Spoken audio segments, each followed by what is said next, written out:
एक बार एक बैल था। जब वह बूढ़ा हो गया तो उसके मालिक ने उसे जंगल में छोड़ दिया। बैल बूढ़ा जरूर था, लेकिन वह बहुत समझदार था। जंगल में वह अपने रहने खाने का बंदोबस्त देखने लगा। जल्दी ही उसे एक खाली गुफा नजर आई और गुफा के पास ही एक तालाब भी था और वहां पर काफी घास तथा जंगली पौधे भी थे। बैल को वह स्थान अपने लिए सुरक्षित महसूस हुआ। वह आराम से वहां पर अपनी जिंदगी बिताने लगा। सारा दिन खाते पीते रहने और आराम करने की वजह से वह और भी तंदुरुस्त हो गया था। एक दिन वह अपनी गुफा के बाहर बैठा हुआ था, तभी उसे एक शेर अपनी गुफा की तरफ आता हुआ दिखाई दिया। बैल बिल्कुल भी घबराया नहीं और उसने अपनी बुद्धिमानी से काम लिया। जैसे ही शेर नजदीक आया, उसने जोर से बोला, अरे भगवान, तैयार रहो, आज हमारे बच्चों के लिए बहुत ही स्वादिष्ट भोजन मिला है। एक शेर इसी तरफ आ रहा है, शोर मत मचाना, बिल्कुल चुप रहना वरना वह भाग जाएगा।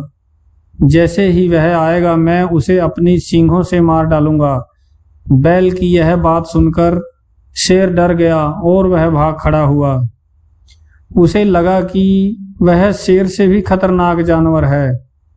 शेर को इस तरह बदहवास भागते हुए देखकर सियार से रहा नहीं गया और उसने शेर को रोककर इस तरह भागने का कारण पूछा।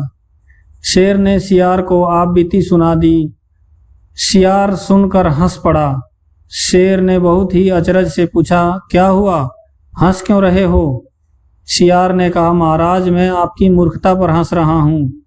महाराज, जिससे आप डर रहे हैं वह कोई खतरनाक जानवर नहीं है, बल्कि वह एक बैल है, आपका शिकार। किंतु शेर के दिल में तो डर बैठ चुका था। वह सियार की बात मानने को तैयार नहीं था।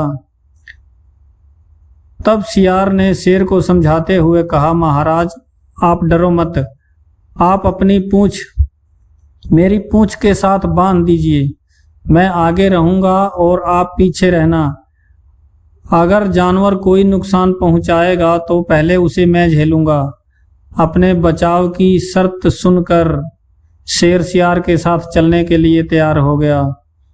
शेर ने अपनी पूंछ सियार की पूंछ के साथ बांध दी और सियार के पीछे पीछे चल पड़ा। जब बैल ने शेर और सियार दोनों को एक साथ आते हुए देखा तो बैल समझ गया कि जरूर धोखेबाज सियार ने सब कुछ बता दिया होगा। लेकिन बैल फिर भी घबराया नहीं और जोर से बोला, ओ सियार, मैंने तो तुझे 2 शेर लाने के लिए कहा था, पर तू तो एक ही शेर लेकर आया है। इससे तो मेरे बच्चों का भी पेट नहीं भरेगा।